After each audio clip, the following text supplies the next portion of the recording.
Bien-aimés dans le Seigneur, Shalom. Que le Seigneur Dieu vous bénisse très richement. Et c'est encore votre humble serviteur, Joseph David Moukadimoulin et Lamalou, toujours dans notre sujet qui est Joseph Branham dans les messages du temps de la fin. Son rôle, c'est lequel? Alors, nous nous étions dit que avant de parler de Joseph Branham, il faut d'abord parler du messager, parce qu'ici, il ne s'agit pas d'un héritage familial. Ici, c'est l'ordre établi par Dieu dans sa parole. Alors, on a parlé du messager. On a trouvé qu'en parlant du messager, il a introduit des auxiliaires. Alors, avant de relire quelques citations pour enchaîner, terminer avec les Éphésiens 4 aujourd'hui, je vais d'abord dire un mot de prière au Seigneur avant d'ouvrir sa parole. Tendre Père bien-aimé, merci pour cette occasion que tu nous offres encore, Père, pour nous retrouver devant ces micros et devant cette caméra pour, au Dieu Tout-Puissant, parler de ta parole. Nous nous recommandons à toi, Père éternel. Tu es le grand Saint-Esprit qui enseigne ton peuple en ces derniers jours. Viens nous assister du début à la fin, au nom de Jésus-Christ. Amen. Je vais lire dans Romains 10, à partir du 13e verset. Car quiconque invoquera le nom du Seigneur sera sauvé. Comment donc invoqueront-ils celui en qui ils n'ont pas cru? Et comment croiront-ils en celui dont ils n'ont pas entendu parler? Et comment en entendront-ils parler s'il n'y a personne qui prêche? Et comment y aura-t-il des prédicateurs s'ils ne sont pas envoyés? Selon qu'il est écrit, qu'ils sont beaux les pieds de ceux qui annoncent la paix, de ceux qui annoncent des bonnes nouvelles. Mais tous n'ont pas obéi à la bonne nouvelle. Aussi Ésaïe dit-il, Seigneur, qui a cru à notre prédication? Ainsi, la foi vient de ce qu'on entend, et ce qu'on entend vient de la parole de Dieu. Que Dieu bénisse la lecture de sa parole. Alors, comme je venais de le dire, nous sommes en train de parler sur ces grands sujets pour essayer d'affronter ces grandes polémiques qui est aujourd'hui dans le monde du message, alors que nous sommes dans une période très critique où normalement il y a de grandes promesses qui devraient s'accomplir dans les pauses du temps du soir. Parce que Frère Branham ne nous a pas seulement donné le conseil de Dieu, il nous a laissé aussi des prophéties qui doivent s'accomplir dans la vie de l'épouse de ces derniers jours. Et nous avons des ressources inexploitées de la puissance de Dieu. Et autour de ces ressources-là, Frère Branham a fait de grandes déclarations qui devraient aider l'épouse de Jésus-Christ en ces derniers jours.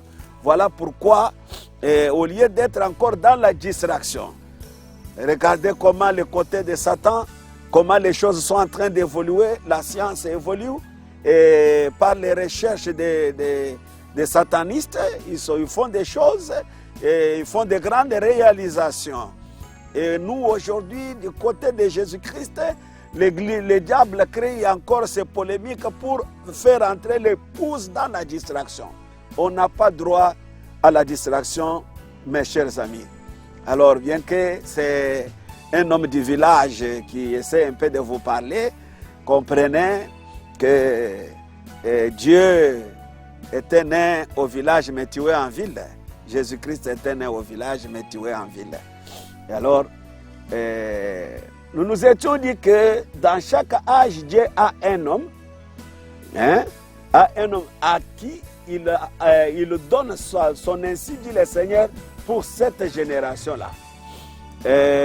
Nous avons lu cela dans Exposé, il dit un seul messager pour chaque âge et reçoit ce que l'Esprit a à dire à cet âge-là. Et c'est ce messager-là qui est le messager pour la véritable Église. Donc, le messager, il parle de la part de Dieu par révélation aux églises, à la vraie et à la fausse. le message est alors diffusé à tous. Alors, nous nous sommes dit, le message diffusé à tous, dans quel sens? Est-ce que c'est le messager lui-même qui doit atteindre tout le monde pour prêcher la parole? Nous nous sommes dit que quand Dieu fait une chose, un système, ce système-là est universel parce que l'épouse de Jésus-Christ est universelle. Dans tous les coins et recoins de la terre, il y a l'épouse de Jésus-Christ. Et le système de Dieu ne peut jamais connaître un certain obstacle pouvant l'empêcher à aller de l'avant. Voilà pourquoi quand les hommes font leur système, ça trouve toujours des obstacles par-ci, par-là. Mais comme nous nous sommes dit que il y a des gens qui peuvent dire aujourd'hui que non, aujourd'hui, il faut écouter ce que Joseph Branham dit. Si vous êtes l'épouse, si vous n'écoutez pas ce que la prédication désignée par Joseph Branham, vous n'êtes pas l'épouse. J'ai dit ça, c'est une compréhension des gens civilisés qui sont là où il y a les réseaux sociaux, là où il y a l'internet facile à trouver, et ils font des déclarations comme ça.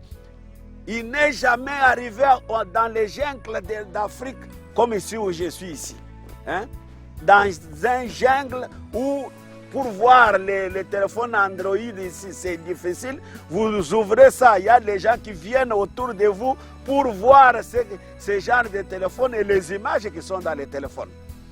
Vous comprenez que si vous mettez un point à votre compréhension là, vous allez faire un système qui ne tiendra pas debout parce que l'épouse de Jésus-Christ est partout dans les jungles d'Afrique, là où il n'y a pas de réseau, là où on ne connaît même pas que Joseph Branham a dit quoi aujourd'hui, qu'est-ce qu'il a dit à l'épouse. Donc, comprenez que ne limitez pas Dieu. Dieu n'est pas limité à la science, Dieu n'est pas limité aux conditions que vous avez aux États-Unis ou en France ou ailleurs. Dieu est souverain dans sa manière de faire les choses. Alors, il dit que le message est diffusé partout. Le message est diffusé partout par qui? Toujours dans Exposé page 149, le prophète nous a dit ceci: nous retrouvons exactement les mêmes modèles dans chaque âge. Voilà pourquoi la lumière vient à travers un messager donné par Dieu dans une certaine région. Ensuite, à partir de ces messagers, la lumière se répand à travers les ministères d'autres personnes qui ont été fidèlement enseignées. Donc comprenez que le messager apporte la lumière parce que c'est lui le porte-parole de Dieu. Il amène la révélation de Dieu pour cette génération-là. Maintenant, à partir du messager, il y a d'autres ministres que Dieu suscite. Que Dieu suscite pour prêcher cette parole, pour propager la lumière que le messager a reçue. Voilà pourquoi le point d'aujourd'hui, nous allons parler de 3 règles indispensables. L'interdiction, qu'est-ce qu'il y a comme interdit? Et aux ministres qui vont apporter la lumière que le messager a amenée, et aux croyants qui ont reçu aussi cette lumière-là. Qu'est-ce que le prophète a dit? Alors, dans questions et réponses du 30 août 64, nous avons lu ceci, une question fut posée à William Branham, question 349, c'est-à-dire question-réponse numéro 3. Bon, frère Branham, est-ce vrai que personne ne devrait prêcher sauf vous? Ça, c'est une question directe, claire et nette. Il dit, nous vous avons vu ordonner des hommes, nous ne croyons pas que vous feriez ça s'ils ne devraient pas prêcher. Donc, c'est heureusement que Dieu a tout fait pour qu'aucune question ne soit posée qui peut manquer la réponse dans les messages du temps de la fin. Écoutez la réponse de notre prophète au paragraphe 203 et 204. Miséricorde, frères et sœurs, quelle que soit la personne qui vous a raconté, que personne ne doit prêcher sauf moi. Je serai un bien piètre sujet pour Dieu avec tout ça. Non. Tout homme qui sent un appel de Dieu dans sa vie, qu'il entre dans les ministères et se mette à prêcher, nous avons besoin d'eux. Vous voyez? Nous avons besoin de ces hommes-là qui doivent prêcher cette parole. Il dit, des hommes de Dieu sont ouins partout dans le monde pour prêcher l'évangile. Ce n'est pas les prophètes qui ouins les hommes de Dieu qui doivent prêcher. Hein? Donc, c'est Dieu lui-même. Parce que c'est ce que Frère Branham nous a dit, que ces ministères-là ne viennent pas de quelque part, mais ça vient du ciel. Une fois éprouvé, produit des résultats, prêché le 18 mai 58, paragraphe 51, dit combien croient que les dons et les appels sont sans repentir. La Bible dit qu'il y a 5 dons dans l'Église. Dieu a établi dans l'Église des apôtres ou des missionnaires, des apôtres, des prophètes, des docteurs, des évangélistes, des pasteurs, absolument. S'il y a un apôtre, il y a un prophète. S'il y a un prophète, il y a un docteur. S'il y a un docteur, il y a un pasteur et un évangéliste. Voyez-vous, vous ne pouvez pas simplement dire qu'il y a un pasteur et un évangéliste, mais pas de prophète, ni d'apôtre. Dieu continue à établir, vous voyez. Donc, si vous rejetez un ministère, il faut rejeter le tout. Vous ne pouvez pas rester seulement avec les prophètes et dire que les autres ministères ont échoué, ils n'ont pas à faire. Ça, c'est toi qui le dis. Ce n'est pas la parole, la bouche de Dieu qui le dit. Et dans la prédication, un prophète comme Moïse, paragraphe 41, il dit, c'est comme cela que ça marche. Et c'est juste, frère. Je crois que tout le monde pourrait rendre témoignage à cela. Ces hommes prêchent l'évangile. Croyez cela, acceptez cela. C'est tout autant valable que n'importe quel. C'est la meilleure chose. Où les docteurs, les pasteurs, l'évangéliste, l'apôtre, les prophètes, quoi que cela puisse être, tout cela, c'est l'œuvre du Saint-Esprit parmi son peuple. Donc vous comprenez que c'est le Saint-Esprit qui utilise ces dons là-bas pour l'édification du corps de Christ. Et c'est cette voie-là, la voie par excellence, que le Saint-Esprit utilise pour que la lumière de l'âge soit propagée. Alors, arrêtez les 5 ministères. Alors, restez avec les bandes, c'est une bonne chose. Est-ce que les bandes peuvent arriver ici où je suis, dans le village où je suis ici? Je suis à Kanyiki, pour ceux qui sont là-bas, qui connaissent Kanyiki. Donc, est-ce que les bandes peuvent quitter les États-Unis, venir ici, pour que les gens puissent écouter les bandes? Ils vont l'écouter avec quoi ici? Il n'y a pas de courant, il n'y a quoi que ce soit. Donc, vous comprenez que il ne faut pas entrer dans le système de Dieu. Vous touchez à l'interdit, parce que c'est ça le dernier point d'aujourd'hui. Vous touchez à l'interdit, ce qui n'est pas bon. Donc l'œuvre du Saint-Esprit par les 5 ministères. Nous avons lu aussi dans les dons, il dit, vous voyez, dans l'église il y a 5 offices. Les apôtres ou les missionnaires, c'est l'un ou l'autre. Les deux signifient la même chose. Ces termes signifient un envoyé. Les apôtres, les prophètes, les docteurs, les évangélistes et les pasteurs. C'est Dieu qui les établit dans l'église. Comprenez que c'est Dieu lui-même qui établit ces dons-là dans l'église. Mais ce n'est pas parce que l'un est un apôtre que le prophète pourrait dire tu ne fais pas partie de l'église. Ou le pasteur est à l'évangéliste, ainsi de suite. Hein? Vous voyez? Mais ce sont tous des petits canaux de Dieu qui ont été placés dans l'église pour le perfectionnement des saints.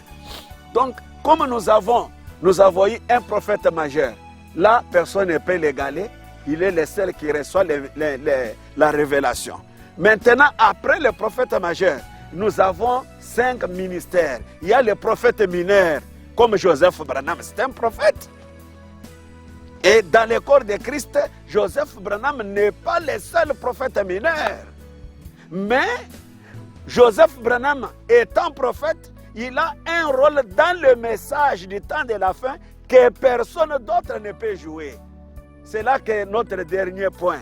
Donc, mais dans les ministères, il est un prophète mineur. Il y en a beaucoup de prophètes mineurs dans les messages de William Branham. Alors, comme nous avons un prophète mineur, Joseph Branham, Branham vous dit que, ne dites que les prophètes ne disent pas non, comme moi je suis prophète mineur, j'étais avec les messagers, alors je n'ai pas besoin d'un évangéliste, je n'ai pas besoin d'un pasteur ou d'un apôtre. Donc ça c'est Frère Branham qui le dit. Maintenant, vous qui dites qu'on n'a pas besoin des autres ministères là, vous tirez ça d'où? Vous tirez ça d'où? Attention avec votre pensée mélangée à la parole de Dieu, c'est la mort. Parce que le message que nous avons reçu, c'est ainsi dit le Seigneur d'un bout à l'autre. C'est ça même l'agneau que nous mangeons. Parce que j'avais entendu un frère dire que non, nous sommes dans le confinement. Alors, comme les enfants d'Israël en Égypte, alors la prédication que Joseph Branham désigne, c'est ça l'agneau que tout le monde doit manger. Mais faites attention, après le confinement, c'était le départ pour Israël, pour le désert. Mais ici, d'ici là, on parle de déconfinement. Maintenant, quand vous prenez ce type là-bas pour mettre, ça ne va pas s'emboîter. Parce qu'ici, nous sommes confinés, bientôt là, nous serons déconfinés. Alors, vous comprenez ça comment? Vous avez pris par exemple les citations que Frère Branham parle de ce que les prédicateurs feront après l'enlèvement de l'épouse quand la marque de la bête sera là. Ils vont faire des choses pour leur ventre. J'ai vu un frère sur les réseaux sociaux lire encore une citation comme ça. Oh, c'est ce que les pasteurs commencent à faire. Ils ne respectent pas les autorités. Oh, ils prennent 20, ils vont faire les cultes. Mais par exemple, ici dans mon pays, le président a dit que les gens peuvent se réunir dans une parcelle, pas plus de 20. Ça, c'est mon président qui a dit ça. Et si je prends, j'ai mes 20 croyants dans ma parcelle, nous prions avec eux. C'est là, je ne suis pas sorti de Romains chapitre 13. Vous pensez qu'en faisant cela, je n'ai pas respecté? Non, frère. Le confinement là, au fur et à mesure, laissez les Éphésiens 4 vous interpréter les Écritures. Parce que c'est ça leur rôle. Prendre la lumière que le messager a amenée et propager ça. Quand vous entrez là-bas, sans que vous soyez appelé, vous allez s'aimer la mort. Tu penses que tu fais bien quand tu parles dans ta chaîne YouTube, tu parles contre les Éphésiens 4, tu penses que c'est la mort, c'est la mort. Parce que Frère Branham a dit que c'est ça même la révolte de Corée. Et vous ne vous rendez même pas compte, c'est ça. Comme les gens qui adorent Branham, ils ne se rendent pas compte qu'ils ont un mauvais esprit. Oh là là, écoutez mes frères, ce n'est pas parce que l'un est apôtre ou prophète qu'il dira au pasteur, je n'ai pas besoin de toi. Non, mais ce sont tous des petits canaux de Dieu qui ont été placés dans l'église pour le perfectionnement des saints. Voilà, je ne peux pas relire le tout.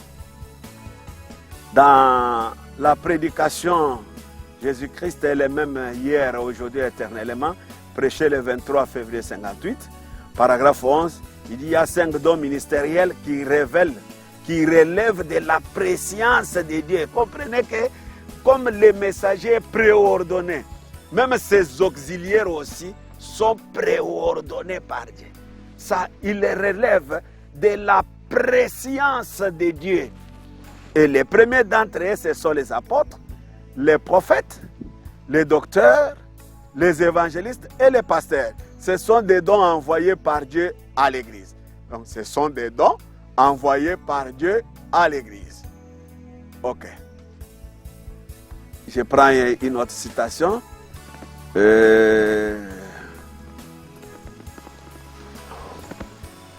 Écoutez, toujours la même là. Et ensuite, le pasteur qui est censé, il dit, dans chaque église locale, il y a 9 dons spirituels qui devraient être en opération dans cette église-là.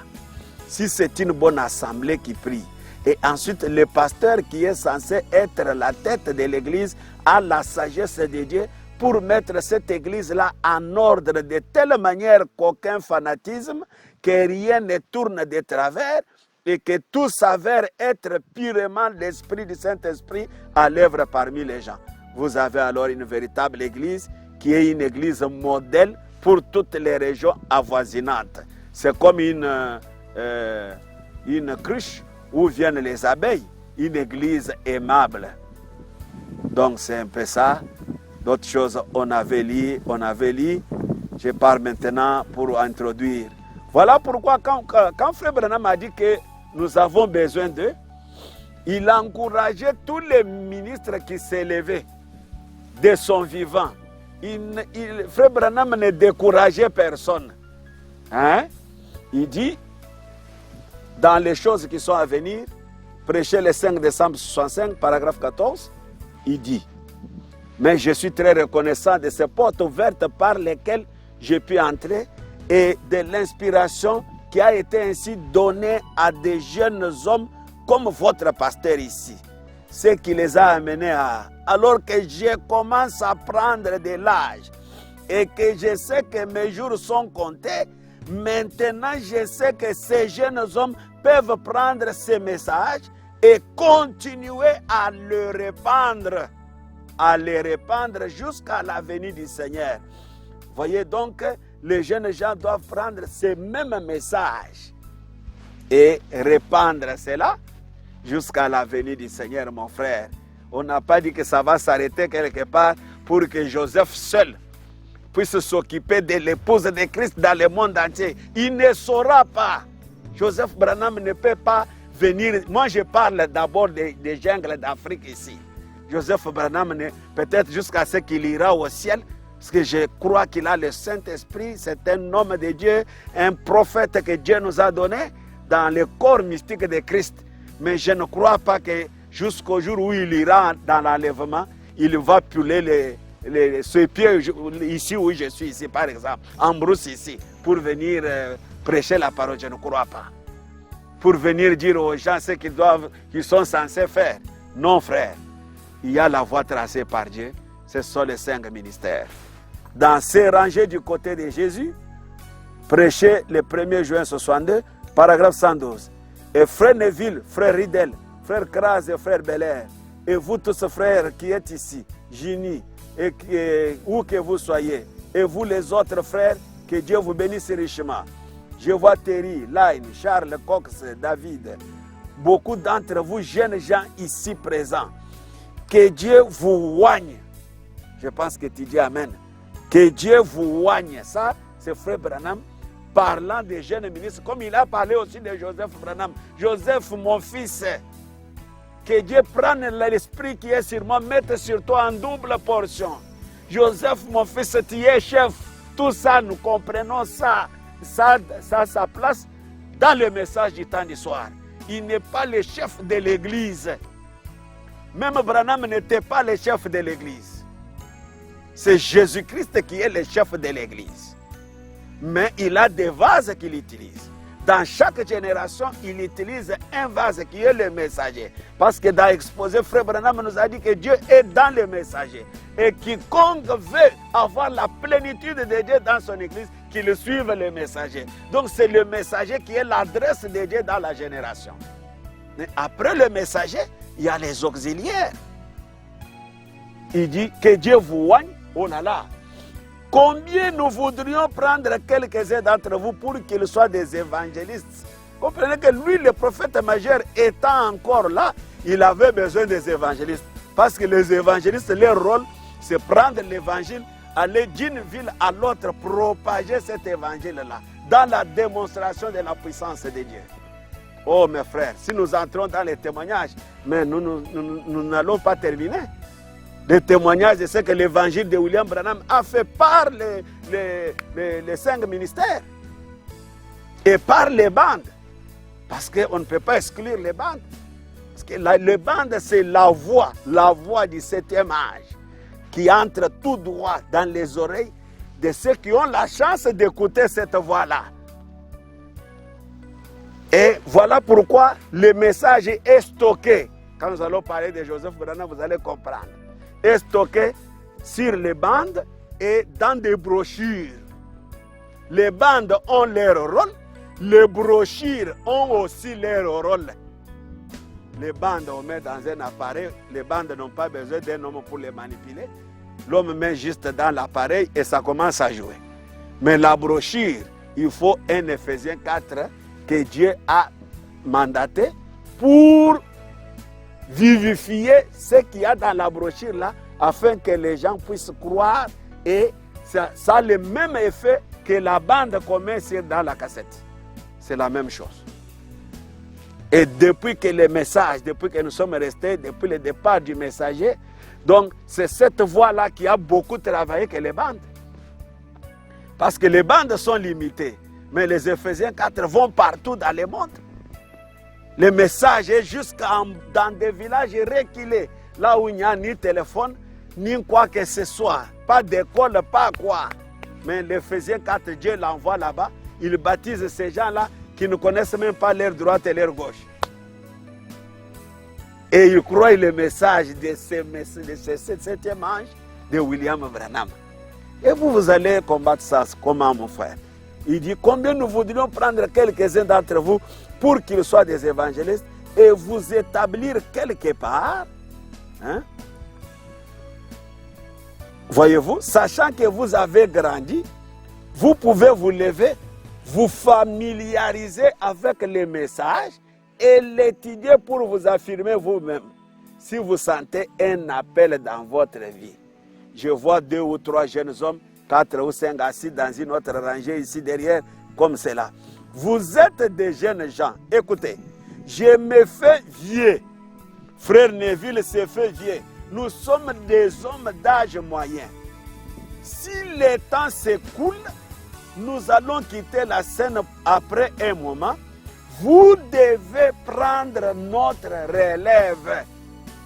Parce que le frère avait insisté, Dieu a parlé par la bouche de son messager que Joseph, mon fils, il va prendre la relève après moi. Mais il y a une autre relève ici.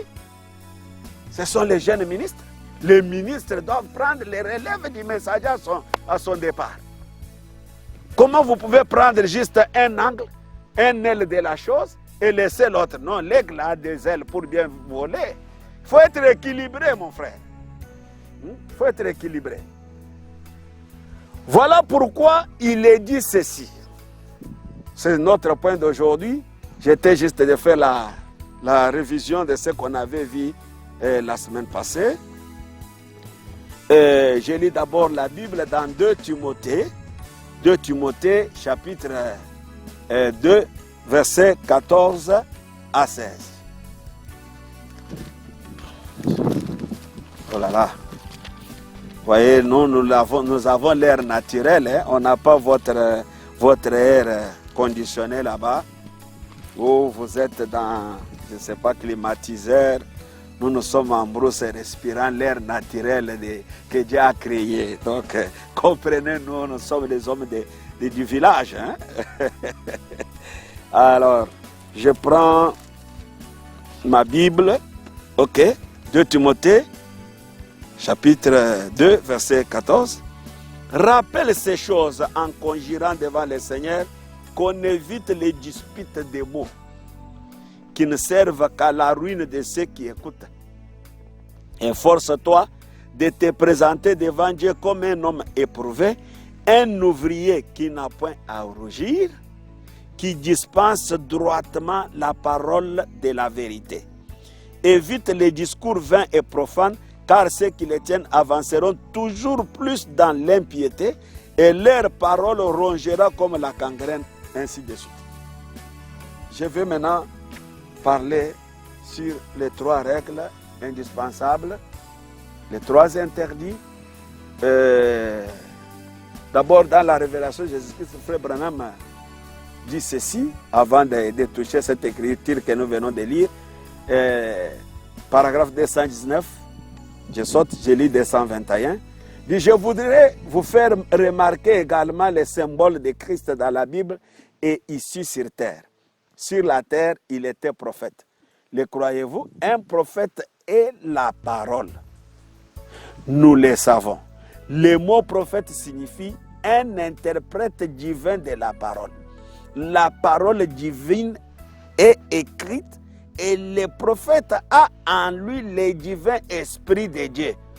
Et vous savez, dans l'Ancien Testament, les prophètes étaient appelés Dieu. Combien savent cela? Vous voyez? Parce que le message que nous avons reçu, c'est un message prophétique. 21 dit, en effet, il était appelé Dieu car il portait en lui la parole de Dieu. Ainsi dit le Seigneur. C'est pourquoi le mot prophète signifie il ne faut pas mélanger son interprétation. Faites attention avec l'interprétation du message. Avec ce que vous faites là-bas. Faites beaucoup attention. J'ai pitié des gens comme ça qui trouvent qu'ils peuvent manipuler. Il dit les Éphésiens 4 ne peuvent pas prêcher, mais lui il prend la Bible, il lit un verset, il prend des citations de Frère Branham, il ajoute pour commencer à condamner les Éphésiens 4. Ce n'est pas ça. Tu fais quel rôle? Parce que tu condamnes, c'est ce que tu fais. Tu lis la Bible et les citations de Frère Branham. Tu es un ministre. Qui es-tu? Si tu as un appel, prêche le message. Mais ne fais pas des choses avec les dons que Dieu t'a donnés pour essayer de combattre le système de Dieu. Non, tu ne sauras pas. Hein? Dans Christ est révélé dans sa propre parole. Prêché le 22 août 65, paragraphe 72. Maintenant, pour étudier l'écriture, Paul a dit à Timothée, étudie-la. Dispense droitement la parole de Dieu qui est la vérité. C'est ce que nous venons de lire. Il y a 3 règles indispensables à respecter par rapport à l'écriture. En utilisant la parole de Dieu, il y a 3 choses que vous ne devez pas faire. Étudions donc cela pendant les 10 prochaines minutes. 3 choses que vous ne devez pas faire. Et où que vous soyez, d'un bout à l'autre du pays, assurez-vous bien de les noter. Dans notre pensée, si vous n'avez pas de crayon, vous ne devez pas faire ces choses. Donc, 3 choses, 3 règles indispensables, 3 interdits. Nous vous disons constamment ce que vous devez faire. Maintenant, je vais vous dire ce que vous ne devez pas faire. 73. Eh bien, vous ne devez pas mal interpréter la parole. Hein? Vous dites, eh bien, je crois que cela veut dire ceci, comme vous le faites là. Cela veut dire exactement ce que cela dit. Cela n'a pas besoin d'interprète. Et vous ne devez pas mal placer la parole. Comme vous prenez les Écritures de ce que feront les pasteurs qui vont rater l'enlèvement. Vous prenez ça, vous les placez. Maintenant, aujourd'hui, ça ne va pas marcher. Ça ne va pas marcher. Parce que vous verrez que si vous appliquez ça maintenant, alors après, ça va changer. Vous verrez que vous avez mal placé la parole. Et vous ne devez pas disloquer la parole. Prendre juste une seule citation, appliquer à une écriture et conglire. Non, Frère Branham n'a pas enseigné comme ça. Hein? Et il nous arrive de faire l'une ou l'autre de ces choses. S'il nous arrive de faire l'une ou l'autre de ces choses, cela jetterait la confusion et les chaos dans toute la Bible. Parce que vous ne pouvez pas dire que les Éphésiens ont échoué, ils ne peuvent plus encore prêcher et être dans les bons, être d'accord avec la Bible. Ça ne peut pas marcher parce que le système des Éphésiens 4 est établi par Dieu jusqu'à l'enlèvement de l'épouse. Les ratés resteront prêchant toujours parce que Branham a dit, ils resteront prêchés. Mais ça sera Ichabod parce que la grâce va quitter les gentils pour aller en Israël. Paragraphe 79. Une fois que chaque écriture de la Bible possède la même application, vous devez la placer à sa place. Mais en la plaçant mal, vous pourriez faire de lui Dieu dans un âge et dans l'âge suivant, vous les rendriez historiques en la plaçant mal, voyez. Vous ne devez donc pas mal placer l'écriture. Il est Dieu tous les temps. Si aujourd'hui vous faisiez de lui un Dieu historique, de ce qu'il était autrefois, et qu'il ne soit pas le même aujourd'hui, que feriez-vous alors des Hébreux 13, 8? Voyez-vous, il est le même hier, aujourd'hui, éternellement. J'ai étudié le message de Frère Branham, je n'ai vu aucun endroit où il a dit que les Éphésiens ne prêcheront plus encore ces messages, c'est seulement les bandes. Non, non, non, non, non. Ça, il va se contredire avec tout ce que je vous ai lu ici. En disloquant les Écritures, vous pourriez mal assembler son corps, placer les pieds où devrait être la tête, ou quelque chose comme cela. Exactement comme, autrement dit, vous pourriez avoir Jésus enseignant les messages de Moïse. Vous pourriez avoir ainsi de suite. Paragraphe 90. Ces trois règles sont indispensables, s'imposent. Ces trois règles indispensables s'imposent. Qui que vous soyez, il ne faut pas mal l'interpréter ou mal l'utiliser, mal l'interpréter ou la disloquer.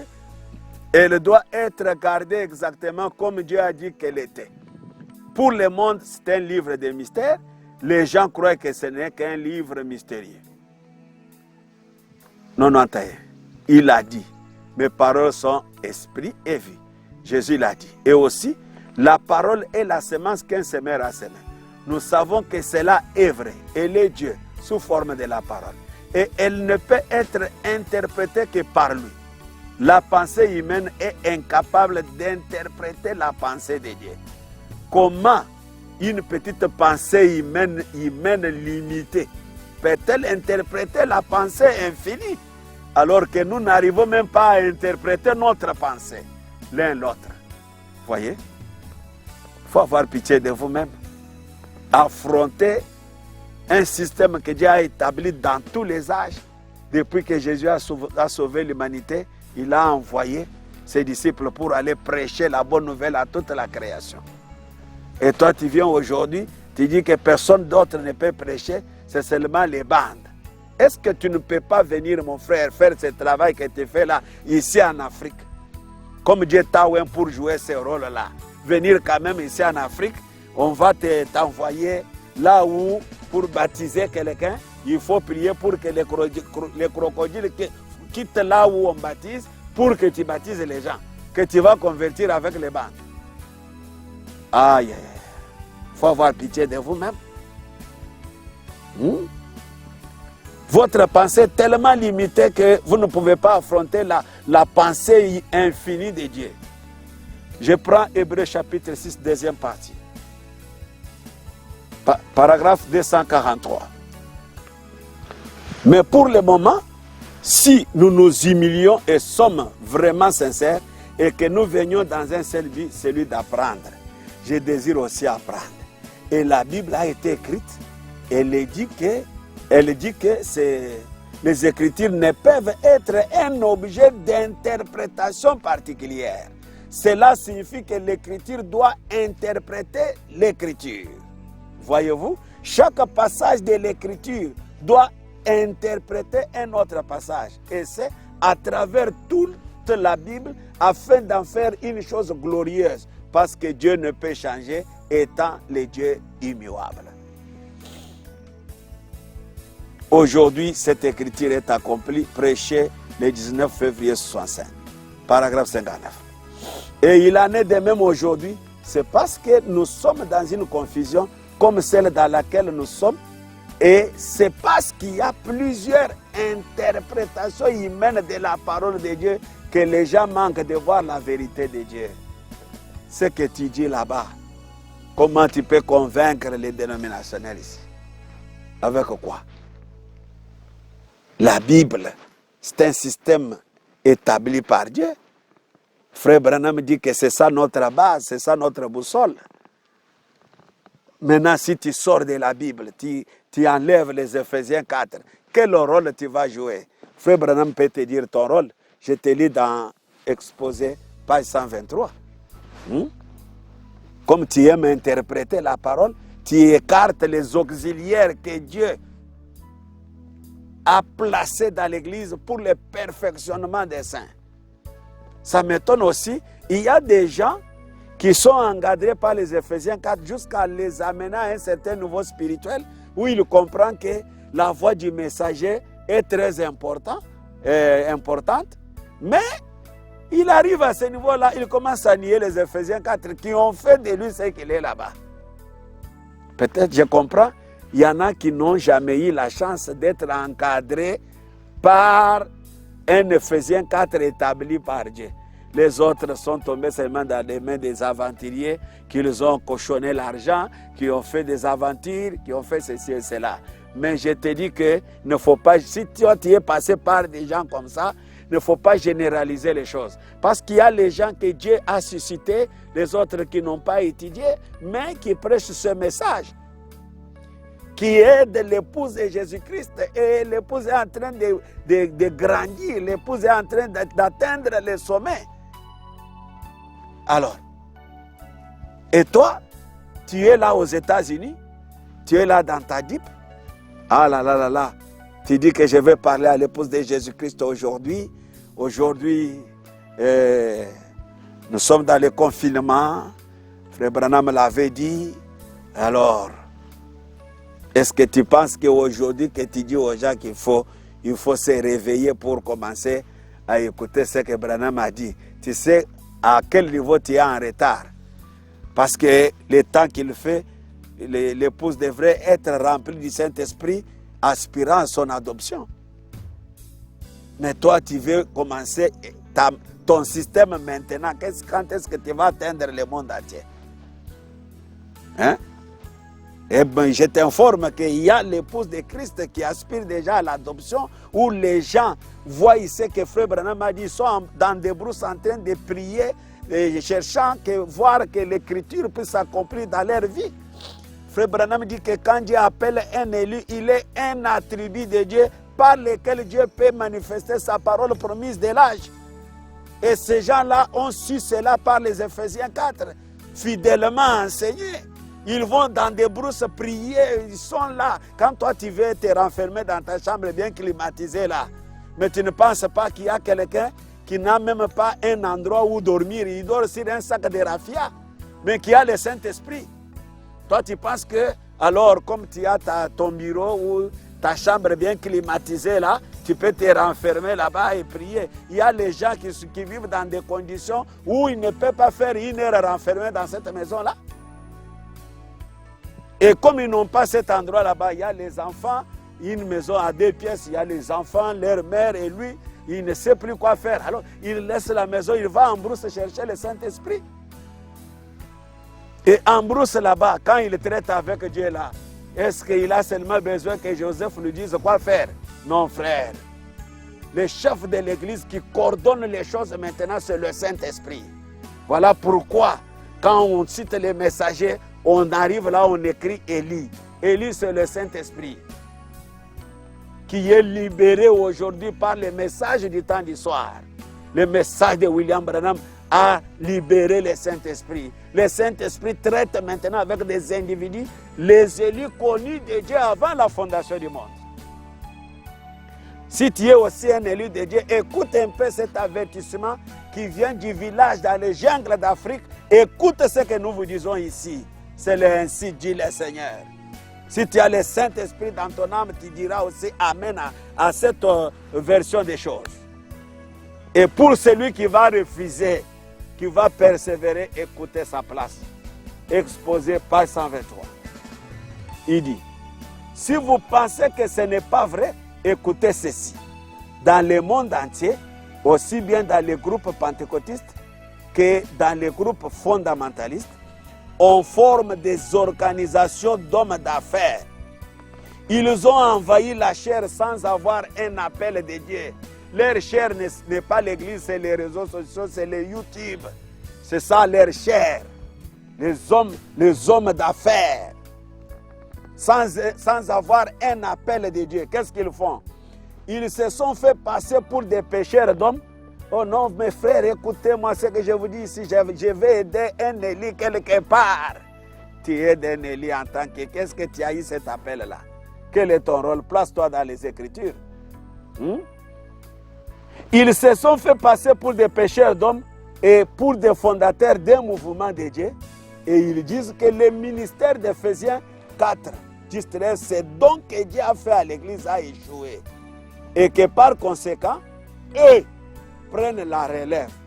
Nous voici en plein dans l'accomplissement de la prophétie de ce qu'on appelle la révolte de Corée. Tu es aussi dans cette révolte-là. Et ils ne se rendent même pas compte que c'est eux qui ont accompli cette prophétie. Ils continuent aveuglément à prêcher leurs expériences en guise de vérité. Que Dieu ait pitié d'eux. Que leurs yeux s'ouvrent avant qu'il ne soit trop tard. Oh, écoutez-moi. Quand les privilèges de l'argent, l'influence sociale, l'habileté en affaires et les capacités intellectuelles ont-ils rendu un homme apte à être un conducteur spirituel? Et quand ces choses ont-elles donné un quelconque poids à la parole de Dieu? Et dès que les choses matérielles ou les valeurs humaines commencent d'une quelconque manière à être prises comme le moyen d'agir de Dieu, au lieu que ce soit le Saint-Esprit et lui seul, alors nous combattons contre Dieu et non pour lui. Voilà un peu, j'ai voulu vous montrer comment le message que les messagers amènent doit se répandre. Ce n'est pas les Éphésiens 4 établis par Dieu. Ce n'est pas par des aventuriers comme ce message est souverain. Quelqu'un peut se mettre là-bas, s'improviser à être prédicateur. Il commence à dire des choses non fondées. Et il cochonne, il vole l'argent, il donne des grossesses à des filles. Ça, ce n'est pas pour ça que le message est venu. Mais Dieu a des hommes que lui-même a formés dans une école ride, comme il le dit dans Un homme appelé de Dieu, paragraphe 30 à 35. Il dit que Dieu forme ces hommes dans une école ride. Voilà pourquoi, mon frère, il faut être équilibré. Je ne condamne pas ce que tu fais. Quand tu appelles les gens à écouter le messager, c'est ce que nous faisons tous. Dans un temps comme celui-ci, vous avez votre carte mémoire où il y a le messager qui prêche. Faites de votre famille votre église. C'est la première église d'ailleurs. Le père de famille est le pasteur de son église. Vous voyez, il introduit, il peut exhorter lui-même là sa famille parce que les parents ont des responsabilités. Des fois, on peut mettre les prophètes là. Les enfants n'écouteront pas le français qui sont traduits dans les messages, comme les prophètes prêchent en anglais. Vous qui êtes aux États-Unis, vous pouvez même enlever vos églises, les pasteurs, les sœurs, frères Branham prêcher, parce qu'ils prêchent en anglais. Mais ici, les enfants ne maîtrisent ni le français ni l'anglais. Ils vont suivre les messagers en quelle langue? Comprenez un peu, non? Soyez équilibrés. Insistez dans ce que vous dites là-bas, que les gens écoutent et l'habitude d'écouter Frère Branham. Tu fais bien, je t'encourage. Mais il ne faut pas écarter les Éphésiens 4, parce que c'est Dieu qui les a établis. C'est Dieu lui-même ce sont des canons de Dieu. Que Dieu te bénisse, mon frère, qu'il bénisse aussi ceux qui ont eu la chance de nous suivre encore aujourd'hui. Nous vous demandons de transmettre un peu ces liens à vos coordonnées et il faut vous abonner nombreux, abonnez-vous parce que nous ne donnons pas notre propre pensée. Dieu a fait de nous prédicateurs, c'est pour faire ce que nous faisons ici et c'est notre manière parce que le prophète nous a dit à nous les mandatés de Dieu que le corps le plus malade sur la terre c'est le corps de Jésus-Christ. Alors, par les petits dons que Dieu vous donne, faites un peu quelque chose pour essayer de guérir ces corps malades. Que Dieu vous bénisse. Shalom. Je vous aime beaucoup. Que Dieu vous soutienne.